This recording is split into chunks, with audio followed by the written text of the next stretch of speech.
The Power Mac G4 Cube is a Macintosh personal computer sold by Apple Computer Incorporated between July 2000 and 2001. Designed by Jonathan Ive, the Cube was conceived by Apple Chief Executive Officer Steve Jobs, who held an interest in a powerful miniaturized desktop computer. Apple's designers developed new technologies and manufacturing methods for the product, a 7.7-inch or 20-centimeter cubic computer housed in clear acrylic glass. Apple positioned the Cube in the middle of its product range between the consumer iMac G3 and the professional Power Mac G4.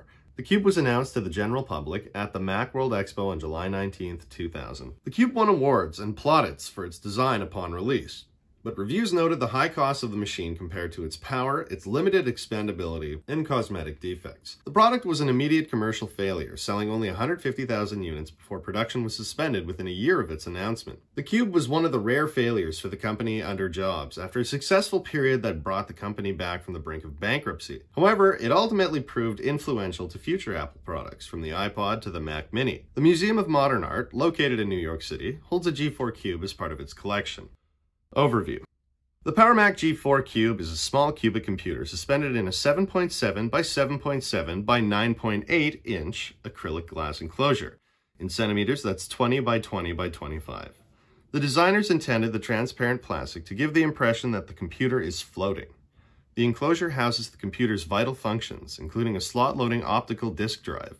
The Cube requires a separate monitor with either an Apple Display connector or a video graphics array connection, that's ADC or VGA. The machine has no fan to move air and heat through the case. Instead, it is passively cooled with heat dissipated via a grill at the top of the case. The base model shipped with a 450 MHz PowerPC G4 processor, 64 megs of RAM, 20 gigs of hard drive, and an ATI Rage 128 meg Pro video card. A higher-end model with a 500 MHz processor, double the RAM, and a 30 gig hard drive was available only through Apple's online store. To fit the components of a personal computer in the case's confined space, the Cube does not feature expansion slots. It does have a video card and a standard accelerated graphics port, AGP, slot, but cannot fit a full-length card. The power supply is located externally to save space, and the Cube features no input or outputs for audio on the machine itself. Instead, the Cube shipped with round Harman Kardon speakers and a digital amplifier attached to the computer via USB. Despite its size, the Cube fits 3 RAM slots, 2 FireWire 400 ports, and 2 USB 1.1 ports for connecting peripherals in its frame. These ports and the power cable are located on the underside of the machine.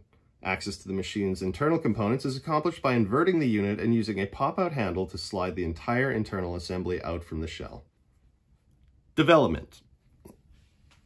The Cube was an important product to Apple, and especially to Apple CEO Steve Jobs, who said the idea for the product came from his own desires as a computer user for something between the iMac and Power Mac G4. Quote, "I wanted the flat panel cinema display, but I don't need the features of the Power Mac," he told Newsweek.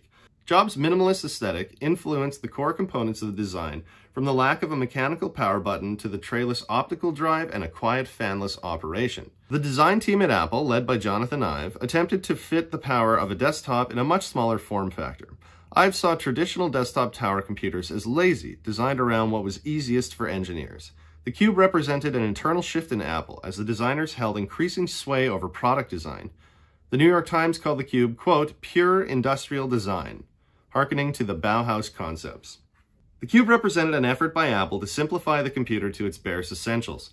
Journalist Jason Snell called the machine an example of Jobs and Ive's obsession with a, quote, "black box," a dense miniaturized computer hidden within a pleasing shell, hiding the magic of its technology. As the Cube has no fan, the design started with the heatsink. The power button that turned on with a wave or touch was accomplished via the use of capacitive sensing. The proprietary plastics formula for the housing took Apple 6 months to develop. Efforts spent developing the Cube would pioneer new uses and processes for materials at Apple that benefited later products. Because of the technology included in the Cube, Apple's engineers had a tough time keeping the total cost low. Advertising director Ken Segal recalled that Jobs learned of the product's price shortly before an ad agency meeting and was left visibly shaken by the news, realizing that the high price of $17.99 might cause the product's failure. Release and reception. Rumors of a cube-shaped Apple computer leaked weeks in advance, and some sites posted purported pictures. The G4 Cube was announced at Macworld Expo on July 19, 2000 as an end-of-show, quote, "one more thing." Jobs touted it as combining the power of the Power Mac G4 with a sleek design and miniaturization Apple learned from producing the iMac. Alongside the Cube, Apple introduced a new mouse, keyboard, and displays to complement the machine. The machine's size and looks were immediately divisive, which Macworld editor Andrew Gore took as an indication that Apple had succeeded in creating a cutting-edge product. The design was a point of praise as well as jokes. The computer was compared to a Borg cube, toasters, or a box of Kleenex tissues. Others compared it to the Next Cube. Ive and the design team were so amused by the comparison to a tissue box that they used a spare cube shell for that purpose in their studio. Reviews were generally positive. Peter H. Lewis, writing for the New York Times, called the computer the most attractive on the market, and that the machine, combined with Apple's displays and peripherals, created desk sculpture. PC Magazine Australia said that after changing the look of computers with the iMac, the G4 Cube had raised the bar for competitors even further. Gore called the Cube a work of art that felt more like sculpture than a piece of technology, but noted that one had to live with compromises made in the service of art. Walt Mossberg, writing for the Wall Street Journal, called it the most gorgeous personal computer that he'd ever seen. Critics noted that to get easy access to plug and unplug peripherals, users would have to tip the entire machine, risking accidental sleep activation or dropping the slippery plastic computer entirely. Macworld found the touch-sensitive power button too sensitive, and they accidentally activated sleep mode regularly. They also reported that the stock 5400 RPM hard drive and 64 megs of RAM on the base model slowed the system considerably. The Cube won several international design awards on release, as well as PC Magazine's Best Desktop Computer for its Technical Innovation Awards. The G4 Cube and its peripherals were acquired and showcased by the Museum of Modern Art alongside other Apple products. Sales. The introduction of the Cube did not fit with the focused product lineup Jobs had introduced since his return to Apple, leaving it without a clear audience. It was as expensive as a similarly equipped Power Mac, but did not feature extra room for more storage or PCI slots. It was likewise much more expensive than an upgraded consumer iMac. Jobs imagined that creative professionals and designers would want one, and that the product was so great that it would inform buying patterns. Sales for the Cube were much lower than expected. Returning from the brink of bankruptcy, Apple had 11 profitable quarters before the Cube's announcement. But Apple's end-of-year financials for 2000 missed predicted revenues by $180 million. Part of the drop in profit was attributed to the Cube, which sold only a third as many units as Apple had expected, creating a $90 million shortfall in their revenue targets. The Cube counted for 29,000 of the Macs Apple shipped in the quarter, compared to 308,000 iMacs. Retailers were awash in excess product, leaving Apple with a large amount of unsold inventory heading into 2001 they expected to last until March. The computer appealed to high-end consumers who wanted a small and sleek design, but Jobs admitted that audience was smaller than expected. In February 2001, Apple lowered the price on the 500 MHz model and added new memory, hard drive, and graphics. These updates made little difference, and sales continued to decline. The Cube sold 12,000 units in the first quarter of 2001, representing just 1.6% of the company's total computer sales. In addition to the product's high price, the Cube suffered from cosmetic issues. Early buyers noticed cracks caused by the injection-molded plastic process. The idea of a design-focused product having aesthetic flaws turned into a negative public relations story for Apple and dissuaded potential buyers for whom the design was its main appeal. The Cube's radical departure from a conventional personal computer alienated potential buyers and exacerbated Apple's struggles in the market competing with the performance of Windows PCs. Macworld's Benj Edwards wrote that consumers treated the Cube as an underpowered, overexpensive toy or an emotionally inaccessible, ultra-geometric gray box suspended in an untouchable glass prison.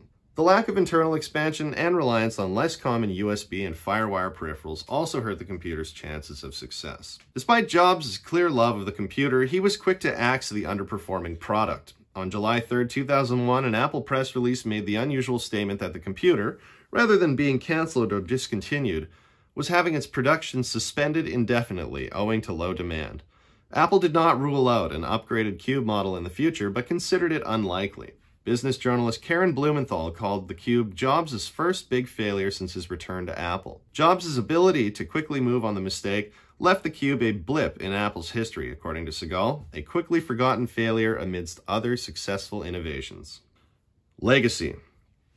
Though Apple CEO Tim Cook called the Cube a spectacular failure and the product sold only 150,000 units before being discontinued, it became highly popular with a small but enthusiastic group of fans. Macworld's Benj Edwards wrote that the Cube was a product ahead of its time. Its appeal to a dedicated group of fans years after it was discontinued was a testament to its vision. After its discontinuation, the product fetched high prices from resellers, and a cottage industry developed, selling upgrades and modifications to make the machine run faster or cooler. John Gruber wrote 20 years after its introduction that the Cube was a worthy failure. Powerful computers needed to get smaller, quieter, and more attractive. The Cube pushed the state-of-the-art forward. CNET called the machine an iconic example of Millennium-era design. Its unconventional and futuristic appearance earned it a spot as a prop in several films and television shows, including Absolutely Fabulous, The Drew Carey Show, Orange County, and 24. 16 cubes were also used to power the displays of the computer consoles in Star Trek Enterprise. Although the Cube failed commercially, it influenced future Apple products. The efforts at miniaturizing computer components would benefit future computers like the flat-screen iMac G4, while the efforts Apple spent learning how to precision machine parts of the Cube would be integral to the design of aluminum MacBooks. The Mac Mini fit an entire computer in a shell 1/5 the size of the Cube and retained some of the Cube's design philosophies. In comparison to the high price of the Cube, the Mini retailed for $499 and became a successful product that remains part of Apple's lineup. The translucent Cube shape would return with the design for the flagship Apple Fifth Avenue store in New York City. Capacitive touch would reappear in the iPod and iPhone lines, and the Cube's vertical thermal design and lattice grille pattern were echoed by the 2013 and 2019 versions of the Mac Pro. We encourage you to check out the specifications table on this article. It goes over machines introduced in July 2000 as well as February 2001. Thank you so much for listening, and we just want to remind you that we don't answer any questions about these articles in the comments. If you are interested in checking out this article, please go ahead and look up Power Mac G4 on Wikipedia.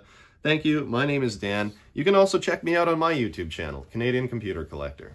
Take care and have a good night.